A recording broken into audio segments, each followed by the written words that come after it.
meus amores, olá, minhas amoras, como vocês estão hoje? Espero que estejam todos bem, todos muito tranquilos, tá? Após esse feriado gostoso que deu pra dar uma descansada, porém, hoje tem aula. Sim, hoje tem aula. Hoje tem aula e amanhã tem aula, ok? Hoje a gente vai ver sociologia, hoje a gente vê esse grande nome da sociologia que é o Max Weber, tá? Amanhã a gente tem redação e a gente vai ver os conectivos, que são extremamente importantes pra gente, tá bom? Na semana que vem, em Sociologia, nós temos Karl Marx. Isso mesmo, chegou o momento de vestirmos nossas camisas vermelhas e falarmos de Karl Marx, tá? Fiquem tranquilos que semana que vem vai ter Karl Marx. Mas vamos falar do Weber hoje, tá? Ele é extremamente importante.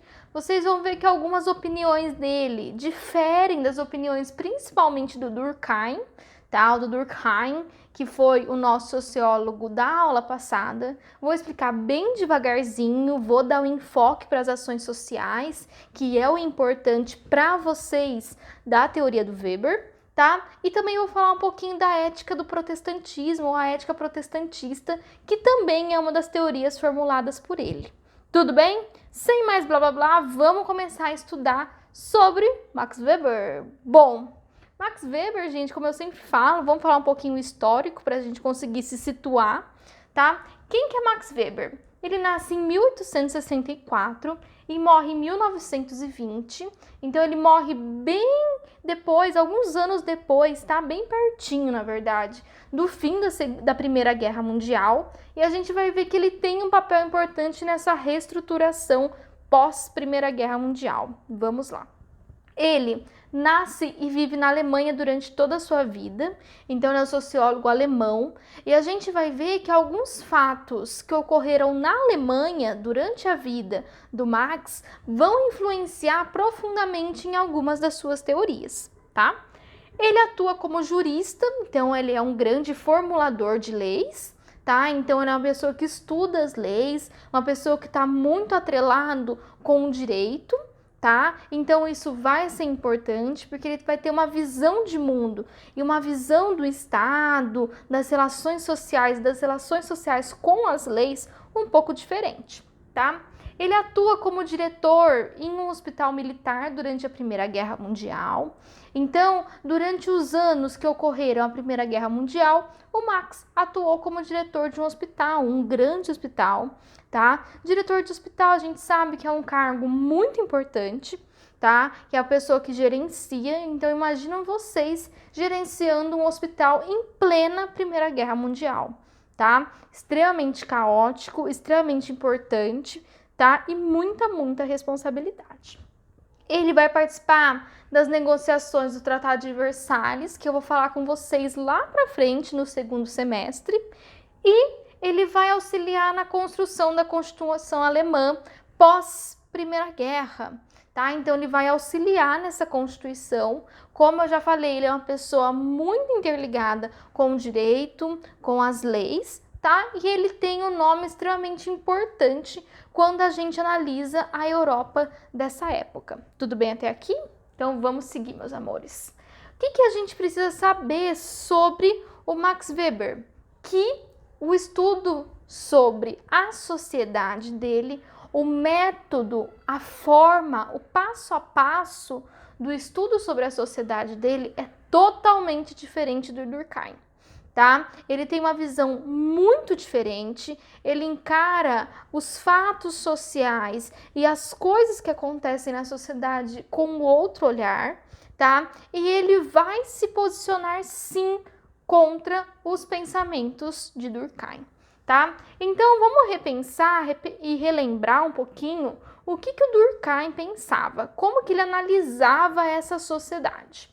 Bom, para Durkheim, a sociedade são um conjunto de coisas, tá? Então nós temos várias coisas, e quando eu falo coisas, é para eu estar afastado mesmo desses fatos, tá?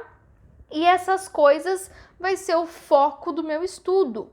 Então, Durkheim acredita que se você quer estudar a sociedade, você tem que estudar as coisas que formam essa sociedade. Bom, esse estudo, meus amores, é distanciado. Então, o Durkheim, ele é um sociólogo que ele olha de fora, ele olha de cima, tá? Por quê? Para ele, se eu estiver lá dentro, o meu olhar fica contaminado, tá? Isso é uma abordagem, tá? Muito seguida até hoje, tá? Por isso, eu tento criar ao máximo um estudo imparcial. Então, para Durkheim, era importante que o estudioso, que o pesquisador, ele olhasse o foco do estudo dele com o olhar de fora, tá? E com o olhar limpo, sendo imparcial, sem ter uma opinião formada, sem ter lados que prefere, sem ter julgamentos, preconceitos, tá? Nada disso. Para Durkheim, um bom pesquisador é um pesquisador que não traz nada com ele. Ele só observa, ele analisa, ele relata, ele formula a teoria, tá? E o mais importante do Durkheim, ele fala que a sociedade vai ser quem cria os fatos sociais. Então, é o conjunto da sociedade, o conjunto dos indivíduos que vão criando os fatos sociais.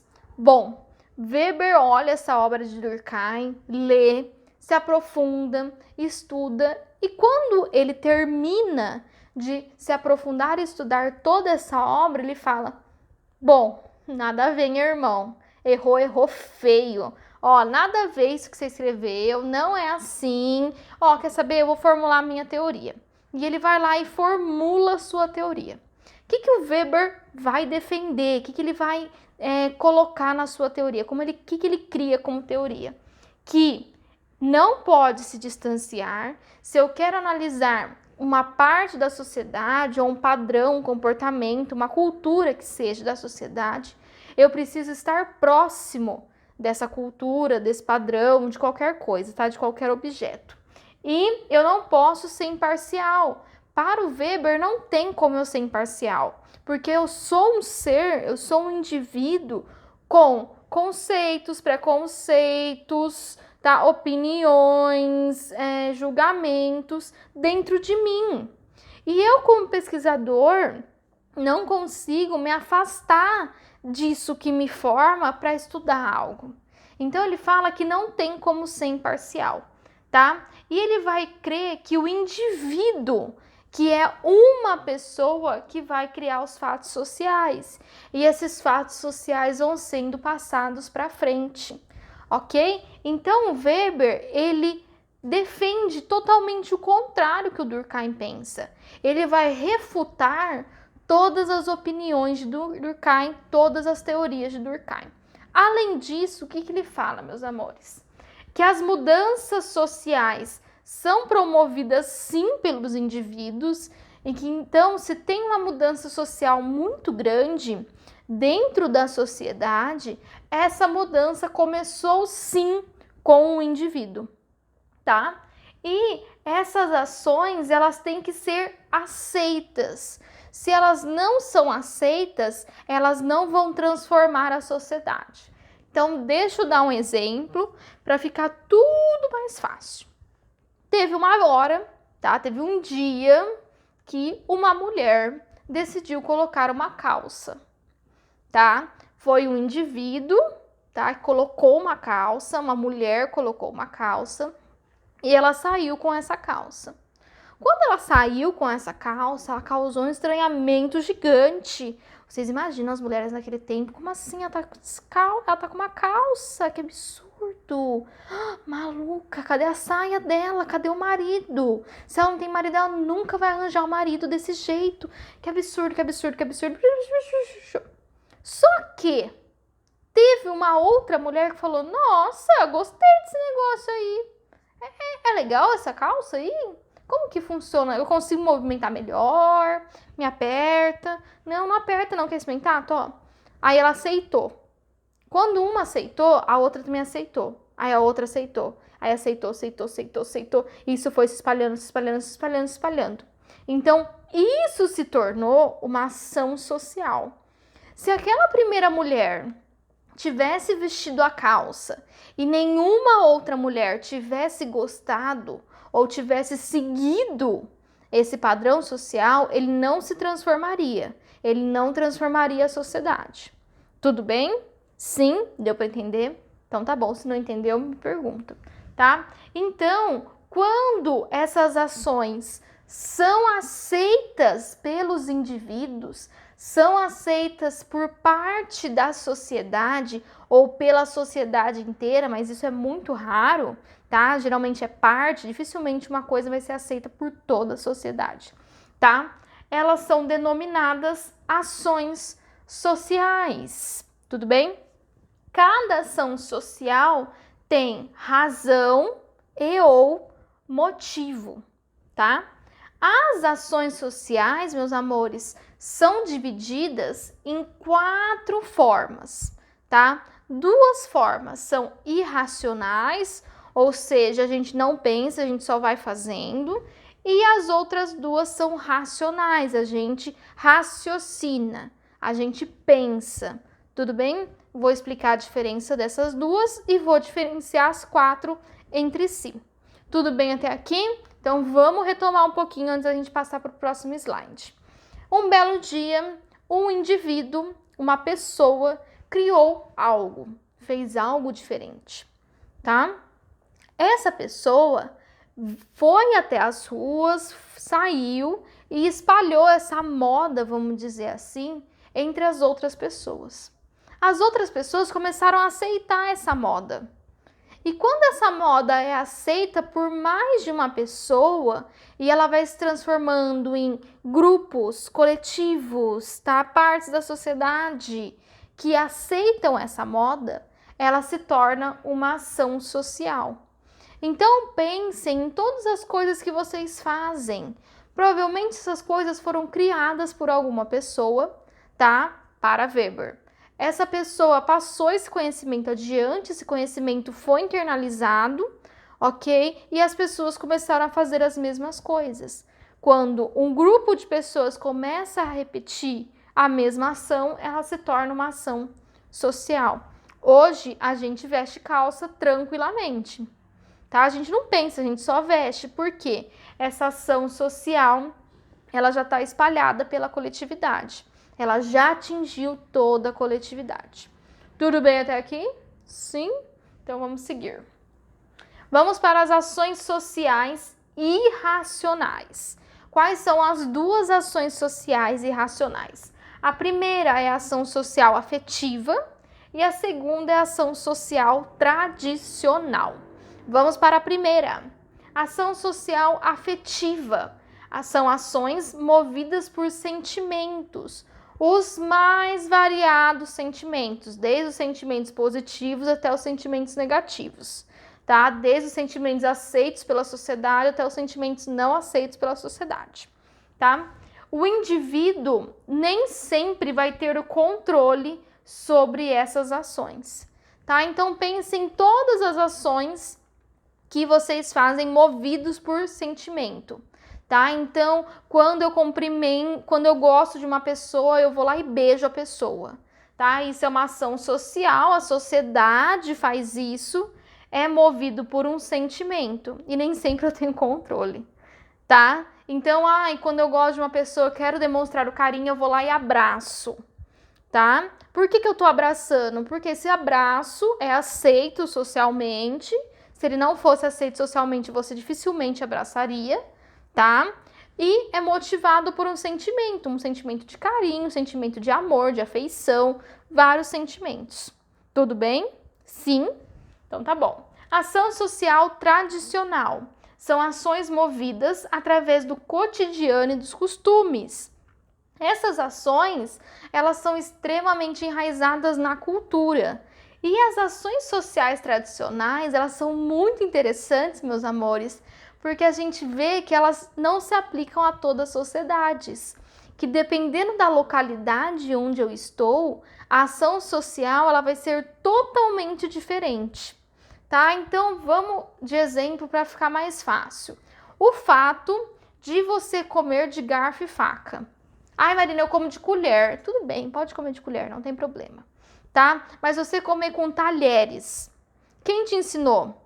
Ai, minha mãe, meu pai, meu avó, minha avó, tá? Não sei quem me ensinou, foi passando, exatamente. Foi passando através do cotidiano e dos costumes. Por que a gente se veste, a gente coloca roupa para sair de casa? Porque os costumes e o cotidiano fala que nós devemos sair vestidos. Ai, Marina, é por causa do atentado ao pudor. Não, você sempre saiu vestido antes de você saber o que é atentado ao pudor, tá? Tanto que quando tem uma criança e ela tá pelada, muitas pessoas, gente, se vocês convivem com criança, vocês sabem o que eu tô falando. Às vezes a criança tira a blusa ou a calça ou mesmo o sapato, tá? E as pessoas ao lado falam, coloca a roupa nessa criança. Pelo amor de Deus, parece um primitivo. Que absurdo. Tá achando que é o quê? Coloca sapato, essa criança tem que andar de sapato. Não, tem que acostumar. Não pode andar descalço. Que absurdo andar descalça, tá? Tudo isso são ações sociais, são ações que são aceitas e perpetuadas pela sociedade através do cotidiano e dos costumes. E isso vai se perpetuando tão forte que se torna parte da nossa cultura, tá? Tem culturas que não permitem sapato dentro de casa. Então, é um absurdo andar de chinelo dentro de casa. Não sei se vocês viram no TikTok. Eu não sei, ela é uma gringa, tá? Eu não sei de onde que ela é. E ela vai fazendo questionamentos sobre os brasileiros. E um dos questionamentos que ela faz é por que a gente anda de chinelo em casa. A gente, vocês, porque eu não ando, tá? Mas por que anda de chinelo? Porque ela acha um absurdo andar de chinelo. Ela falou, casa tá limpa, não tem que andar de chinelo. É exatamente isso. A cultura dela não permite e não tem o costume de andar de chinelo em casa. Aqui no Brasil muita gente tem, ok? Então, ação social tradicional, lembrem-se da tradição. Tudo bem? Vamos para as racionais agora. Aquelas outras duas foram irracionais, a gente faz. A gente não raciocina muito bem sobre elas. A primeira é ação social movida por fins. O que significa, Marina? Ação que é movida por um raciocínio.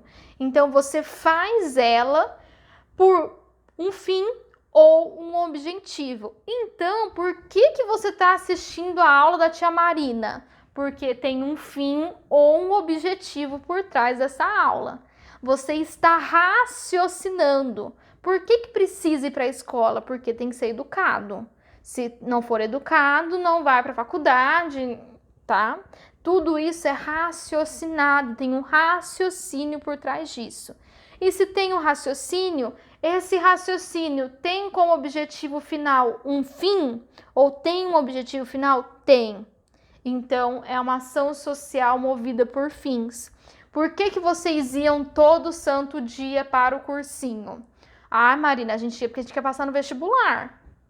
Um objetivo. Tudo bem? Vocês raciocinam, vocês decidem fazer essa ação social. Vocês não precisavam ir, tá? Principalmente no cursinho. Escola já é outra história, tá? Mas dá para ser educado em casa, tem outros, mas eu não vou entrar nesses paranauê, tá? E ação social por valores, que são as ações movidas através de valores morais, tá? Então, por que eu não posso pegar o brinquedo do meu amigo? Porque o valor moral presente na sociedade fala que eu não devo pegar, tá? Então, quando eu tenho raciocínio, eu tenho um pensamento e esse pensamento é guiado pelos valores morais, pela ética e pela moral da sociedade. Tudo bem até aqui, tá, meus amores? Então, essas foram as 4 ações sociais. Esse é o centro do pensamento do Weber. Vocês viram que através das 4 ações sociais, o Weber coloca muito claramente que é o indivíduo que cria a ação social. E essa ação vai se espalhando, se espalhando, se espalhando, se espalhando e se torna uma ação que atinge toda a sociedade. Mas a origem dela é um indivíduo. Pensamento totalmente contrário do Durkheim, tá? O Durkheim fala que a sociedade cria. os costumes, os comportamentos, não um indivíduo. Tudo bem até aqui? Tá? Ok? Fechou? Bonitinho? Então agora a gente vai passar para outra teoria do Weber, que é a ética protestante. O que é essa ética protestante? O Weber, tá? É alemão e na Alemanha nós temos uma reforma protestante muito forte, tá? Que já é assunto das nossas próximas aulas. Então, o Weber, ele analisa esse protestantismo e ele faz relações, associações com esse protestantismo. Vou explicar bonitinho para não ficar com dúvida de nenhuma forma. Então, vamos lá. Ele vai estudar a ética protestante junto, grudadinho, com o espírito capitalista. O Weber vive no capitalismo. Então, ele quer mostrar como essas duas coisas se combinam, como elas andam juntinhas. Eu vou explicar para não ficar confuso. Bom, primeiro, ele estuda o modelo capitalista, tá? Ele só estuda, ele não prega o fim do modelo capitalista. Quando ele está estudando o modelo capitalista, ele percebe que existem diferenças entre os diferentes países que seguem o capitalismo. Então, ele está estudando lá a Europa. Ele fala, olha, o capitalismo italiano tem essas características. O capitalismo alemão tem essas características. O capitalismo português tem essas características. E ele começa a ver características diferentes dentro de um mesmo capitalismo. Bom, como bom pesquisador, ele fala, o que tem? Por que é tão diferente se todo mundo segue o capitalismo? Aí ele vai encontrando algumas respostas. E ele começa a encontrar essas respostas quando ele faz uma associação entre o capitalismo dos países que seguem o protestantismo, tá? Inglaterra, tá? Vamos pensar o Reino Unido não, porque tem uma parte lá que não é. Inglaterra, tá? Suíça, Alemanha.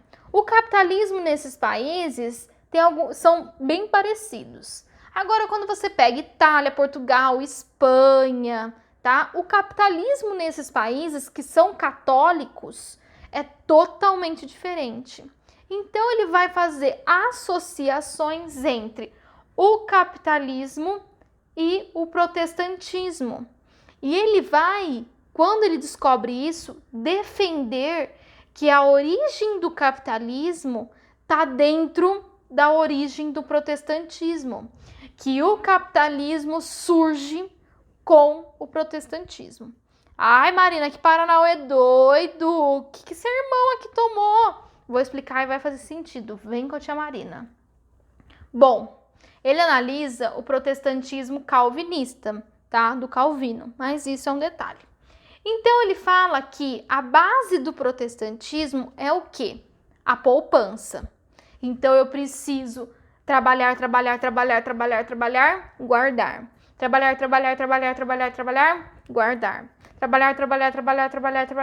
Guardar. Tanto que surge a frase, o trabalho dignifica o homem. Então, para o Weber, o protestantismo, ele prega a poupança e ele prega o trabalho. Por que ele prega isso? Porque ele fala que se eu trabalhar e eu poupar, eu consigo alcançar Deus. Então, se eu for uma pessoa extremamente trabalhadora e que poupa, eu fico cada vez mais perto de atingir Deus, tá? Por isso, a importância da organização trabalhista, da organização do trabalho e do ganho, ok? Do lucro. Então, se eu trabalho, eu estou gerando lucro. Se eu trabalho, eu estou rodando a roda do capitalismo, ok? Então, ele fala que os valores que são a base do capitalismo é a base do protestantismo. Agora eu preciso que vocês afastem a religião de vocês e vocês comecem a fazer comparações entre o discurso católico e o discurso protestante, tá? Protestante podem pensar agora no evangélico, tá? O evangélico é uma parte do protestante, mas a gente consegue fazer uma simplificação, tá? O discurso católico, ele não fala para você poupar, para você guardar, para você enriquecer. Ele fala que você tem que dividir, você tem que permanecer humilde. Já o discurso protestante, ele fala que quanto mais você ganha, mais abençoado você é. Quanto mais você paga, mais abençoado você é.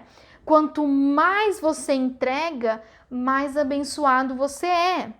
Tá? Então, por que quando a gente compara a missa católica e o culto protestante tem muito mais essa afirmação de você vai conseguir comprar o seu carro porque Deus está do teu lado, você vai conseguir quitar a sua casa porque Deus vai te ajudar. O dinheiro, o capital e a religião andam juntas no protestantismo, ok? Por quê? Porque é a base, ok? E o Weber fala que essa base, ela acontece. E como o protestantismo cria essa base de acúmulo, de riqueza, de trabalho, de vamos querer sempre mais, isso vai fazer com que nos países onde o protestantismo conquista um número muito grande de fiéis, o capitalismo é muito mais selvagem, ele é muito mais radical, ele roda muito melhor do que nos países onde existe um capitalismo, porém com base católica. Então ele fala que o discurso católico é voltado para a pobreza. Já o discurso protestante é voltado para a abundância. Então, no católico, se você está sofrendo, é porque você está se aproximando de Deus, porque você está chegando no reino dos céus. Já no discurso protestante, se você está com abundância, se você está ganhando mais, se você conquistou outro emprego melhor, é porque Deus está te abençoando, ok? Esse discurso católico, ele mudou um pouco com os anos, ele já não é mais assim, tá? Ele está se alterando com o tempo, até porque ele precisa acompanhar o capitalismo. Mas o discurso protestante sempre foi assim, tá? Então, essa é a ética protestante de Max Weber. Ele consegue conectar um sistema de produção capitalista com uma religião protestante. E ele fala que o capitalismo só dá certo e só nasce por causa das reformas protestantes. Ele fala que se não houvesse as reformas protestantes, provavelmente nós não teríamos um capitalismo como é vivenciado na época dele, de Max Weber, de 1900, 1920. Ele fala que as ideias protestantes que começaram a entrar na Europa, elas modificaram a Europa e elas apresentaram um capitalismo para a Europa. E a Europa pirou com esse capitalismo. Os burgueses piraram com esse capitalismo e eles apoiaram cada vez mais. Tudo bem? Então é por isso que quando a gente compara os templos, tá? Um templo católico e um templo protestante, a gente vai ver muita diferença nos templos, tá? É só usar o exemplo aquele templo de Salomão lá em São Paulo, que é o maior templo, que é gigantesco, que o mármore foi trazido de não sei onde, tá? Que não tem não sei quantos metros quadrados, porque a abundância, a ostentação é algo importante e é algo que demonstra sua aproximação com Deus para os protestantes. Tudo bem? Essa é a opinião do Weber, tá, galera? Todo mundo entendeu? Ficou claro para todo mundo? Espero que sim, meus amores, tá? Qualquer dúvida, comenta aqui embaixo, tá? E vamos ver quem ficou até o final do vídeo. Se vocês quiserem live do Karl Marx, comenta aqui embaixo, tá? Aí eu faço uma live, eu explico a matéria através de lives. Tá bom, meus amores? Um bom fim de semana para vocês. Amanhã tem aula de redação, hein? Eu vou compartilhar nos grupos. Um beijo e até a próxima.